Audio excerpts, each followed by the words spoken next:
అధిరన్ సంచ మహేశ్వరంకి అతి సమీపంలో HMDA approved villa ప్లాట్లు ఈఎంఐ మరియు బ్యాంక్ లోన్ సౌకర్యం అందుబాటులో. Welcome to Suman TV.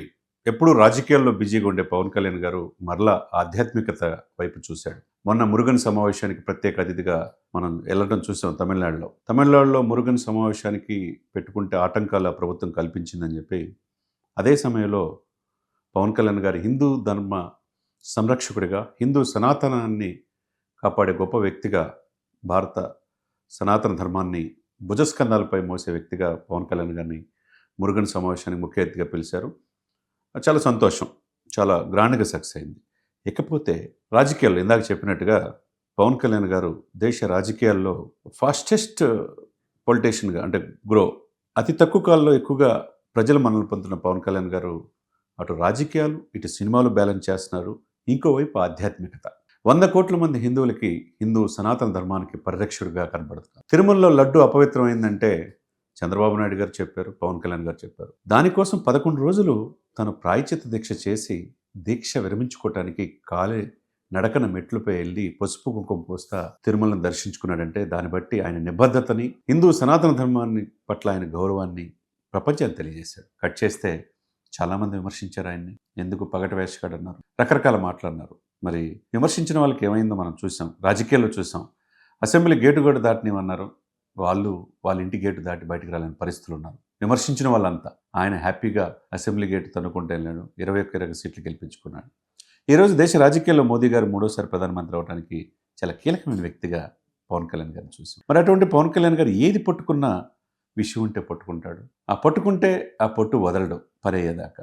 అది రాజకీయాలైనా, సినిమాలైనా, ఆధ్యాత్మికైనా, దేశ భద్రత అయినా. దేశ ప్రధాని మోదీ మనల్ని పొందిన పవన్ గారు తుఫాన్ అంటున్నారంటే ఆయన చిత్తశుద్ధి మనం తెలుసుకోవచ్చు. ఇకపోతే మొన్నటిదాకా రాజకీయాల్లో బిజీగా ఉన్న ఆయన ఇప్పుడు ఆధ్యాత్మికత ఎందుకు చెప్పారంటే, ఎక్కడో ఉన్న ఉడిపిలో కర్ణాటక రాష్ట్రం వాళ్ళు వచ్చి ప్రత్యేకంగా ఆయన్ని 15 రోజుల క్రితం మోదీ గారు వెళ్ళారు. అక్కడ ఆ యొక్క క్షేత్రం యొక్క విశిష్టతని మోదీ గారు ప్రపంచాన్ని తెలియజేశాడు. ఆయనకు కూడా గొప్ప భారతదేశ గౌరవాన్ని ఆయనకి సత్కరంతో ఆ ఉడిపి పెట్టడం వాళ్ళు మోదీ గారిని సత్కరించారు.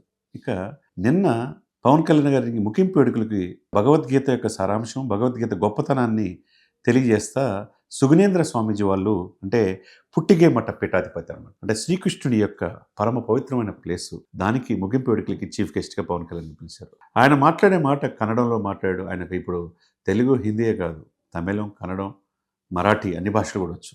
ఎంతో మొన్న చింతామణిలో దేవగౌడ గారి సమావేశానికి వెళ్తే మాజీ సుప్రీంకోర్టు న్యాయమూర్తి ఎంత వేలాది మంది జనం వచ్చారో పవన్ కళ్యాణ్ గారు చూడొచ్చు. నిన్న విశిష్టత ఏంటంటే అభినవ శ్రీకృష్ణదేవరాయ బిరుదుని పవన్ కళ్యాణ్ గారికి అందజేశారు. విజయనగర సామ్రాజ్య గొప్పతనం మన చిన్నతనంలో మనం చదువుకున్నాం.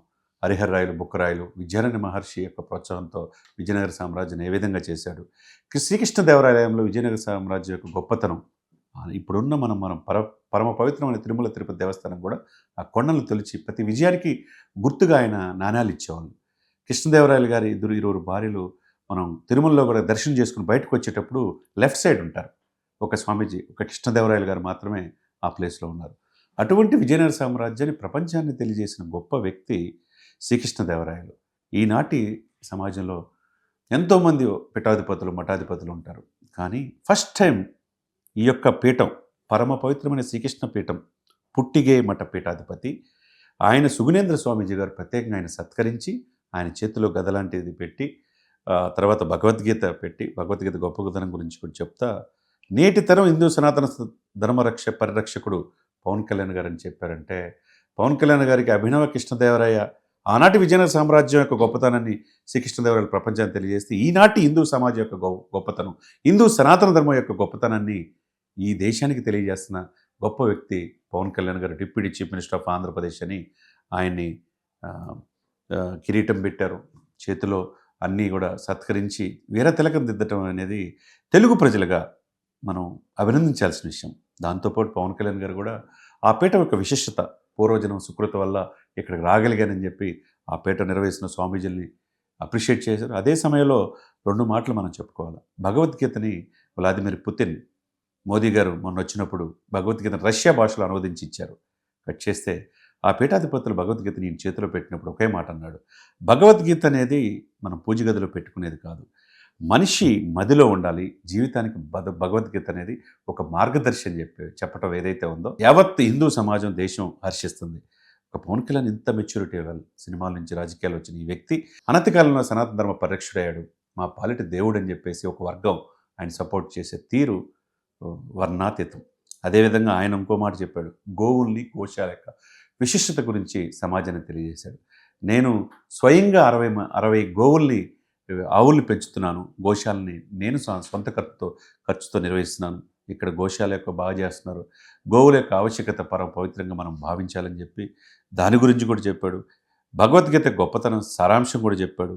వాళ్ళ యొక్క పీఠాధిపతులు అయితే ఎప్పుడూ లేని విధంగా ఆ రోజు మోదీ గారు 15 రోజుల క్రితం ప్రారంభించారు ఉత్సవాలు, భగవద్గీత ఉత్సవాలు ముగింపుడికి ఆయన ప్రియశిష్యుడైన ఈయన పవన్ కాదు తుఫాన్ అని చెప్పి పవన్ కళ్యాణ్ గారి హాజరవ్వటం, ఆయనతో పాటు TTD board member Anand Sai కూడా హాజరవటం అనేది అందరూ కూడా హర్షిస్తున్నాడు. కాబట్టి దండ కిరీటం వీరతిలకమే కాకుండా నూటికో కోటికో అన్నట్టుగా యుగానికి ఒక పవన్ కళ్యాణ్ గారు లాంటి వ్యక్తి రాజకీయాల్లోకి వస్తారు.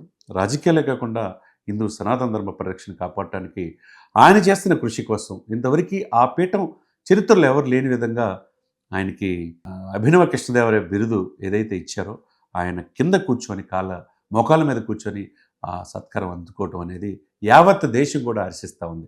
కాబట్టి పవన్ కళ్యాణ్ గారి గొప్పతనం అటు రాజకీయాల్లో ఇటు సినిమాల్లో ఇంకొక వైపు దేశ రక్షణ విషయంలో, ఇంకోవైపు ఆధ్యాత్మిక విషయంలో అభినవ కృష్ణదేవరాయల్ని తలపించినట్టుగా పవన్ కళ్యాణ్ గారి యొక్క తీరు చూస్తే యావత్ ప్రపంచం ఆయన్ని ప్రశంసిస్తూ ఉంది.